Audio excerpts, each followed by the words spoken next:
খাম্বার মতো দাঁড়ায় আছে কোনো? খাবার দাও না, রিকোয়েস্ট করতে হবে যে খাবার দাও, দাও খাবার দাও সবাইকে। দিচ্ছি। এক্সকিউজ মি জামাই, তোমরা মনে হয় জানো না আমি ডায়েট করি। আর ডায়েট তো দূরের কথা, আমি তো কোনো স্পাইসি খাবারই খাই না। ভাত তো আমি চোখেই দেখিনি কখনো মনে হয়। আমার সরি, আসলে বিষয়টা হয়েছে কি, ঝিনুক আজকে আমাকে বলেছে আমি আমার মতো করে আজকে মাছ, সবজি, ডাল, 2 প্রকারের মাংস সব এনেছি আম্মা। আর এরপরে আম্মা আপনি যা যা খেতে চান, ঝিনুক তুমি একটা লিস্ট করবা, আম্মার কাছ থেকে লিস্টটা নিয়ে নেবা, আম্মা লিস্টটা দিবে, ওই রকম যা যা কেন আমি সবই নিয়ে আসবো আম্মা। আর শোনেন আম্মা, আপনি একদম কাজ করবেন না, ঠিক আছে আম্মা? এই বেশ শুরু করেন। আপনার ভাত খাওয়া দরকার না, আপনার যা যা লাগে আপনি আমাকে বলবেন, আমি সব কিছু এনে দিব। আর ঝিনুক লিস্টটা করে নেবো আম্মা, আম্মা কি কি খায়। হ্যাঁ, আর আম্মা আপনি পায়ের উপরে পা, থ্যাংক ইউ। কষ্ট করতে হবে না আম্মা, আপনার কাজ করার কোনো দরকার নেই, শুধু খাবেন আর খাবেন। বাইরে যদি কিছু খাইতে ইচ্ছে করে আপনাকে যাচ্ছে একটা ফোন করে দেবেন, আমি নিয়ে আসবো, ঠিক আছে? হ্যাঁ, শুরু করুন। মনে রাখবা আম্মাকে একটু ভাত খায় না। কিন্তু তোমার মেয়ের তো স্বভাব চরিত্র ভালো না, জায়গা নোংরা করে। দুলা ভাই, কি সব আজব প্রাণে যে ঘরের মধ্যে পোষেন, আরে ও তো বড় হয়ে আপনার বিপক্ষে কথা বলবে। আর তাছাড়াও ওর মা তো ওকে ব্রেন ওয়াশ করতেছে দুলা ভাই। সাপের বাচ্চা তো সাপই হয়, বড় হয়ে ছোবলো দিকে। তাই বড় হওয়ার আগেই এগুলার দুধ কলা দিয়া পোষাটা বন্ধ করে। খবরদার! আপনি কাকে সাপের বাচ্চা বলছেন? ও সাপের বাচ্চা না, ও এই বাড়ির মেয়ে। আপনাদের চাইতে ওর এখানে বেশি অধিকার। আপনাদের সাথে সম্পর্ক বিচ্ছিন্ন হতে পারে, আমার সাথে সম্পর্ক বিচ্ছিন্ন হতে পারে, কিন্তু ওর সাথে কখনোই সম্পর্ক বিচ্ছিন্ন হবে না। ও যদি এতই অহংকারী মেয়ে হয় তাহলে আমার মেয়েকে বিয়ে করেছে কেন?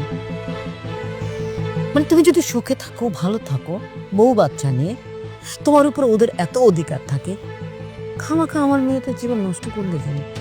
এত বড় ক্ষতি কেন করলে?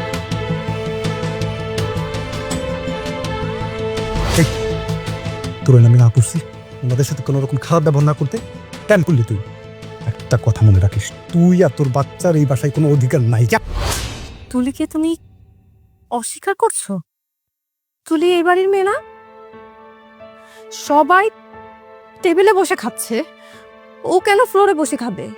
ওর কি এই বাড়িতে কোনো অধিকার নেই? আমি না হয় তোমার অপছন্দের মানুষ, কিন্তু তুলি, ও কি তোমার অপছন্দের? এইসব সস্তা ইমোশন না আমাকে ওলাতে পারবো না। আমি তোমাকে বলেছিলাম যারা শুনতে, তুমি শোনো নাই। এখন তুমি তোমার ভালো দেখো, আমি তোমার দায়িত্ব নিতে পারবো না। যাও। আমাদের দায়িত্ব এখন থেকে আমরাই নিব। এসব নোংরা মানুষদের সাথে একই বাড়িতে আমি থাকতে পারবো না। শুধুমাত্র আমার সন্তানটা যেন বাবা থেকে বঞ্চিত না হয়, এই জন্য এত অপমান সহ্য করছি। কিন্তু যখন আমার বাচ্চাই পরিচয় পাবে না, এই সংসারে থাকার আমার কোনো মানেই নেই। এই সংসারকে আমি থু মারি। আমি এখনই তুলিকে নিয়ে বেরিয়ে যাব। কিন্তু একটা কথা মনে রাখ, আজকে এই বাড়ি থেকে আমার মেয়েটা না খেয়ে বেবিতেছে।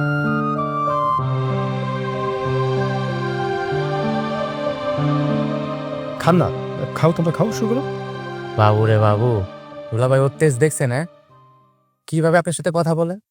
এরকম মহিলা কাকা থেকে তো না থাকাই ভালো। তুমি ওরে তালাক না দিয়ে আমার কেন দিয়ে করছো? তোমাকে বিয়ে না করলে ওকে আমি তালাকি দিতে পারছিলাম না, ওর বাড়ি ছেড়ে যাবেই না। আর সেজন্যই তো আজকে মুখ থেকে অন্তত নামটা নিয়েছে, আমি বাসা থেকে যাব। আর এখন তোমার সামনে আমার মা আর ভাইকে যে এতগুলা কথা শোনাইলো, কই তুমি তো একটা কথাও বললা না? বলেছি তো, তো অনেক কিছু বলেছি, বলি নাই? মা খান তো, আম্মা খান আপনি। তুমি যখন কথাই বলতে পারো না, আমি কিভাবে খাবো? আগে কথা বলা শিখো। আম্মা খান না, সরি, ভেরি সরি মা, আমি সব দেবো আম্মা। খাও না, খাও শালাবাবু, খাও। ওর মুখের কথা যেমন অসহ্য, হাতের রান্নাও এরকম অখাদ্য।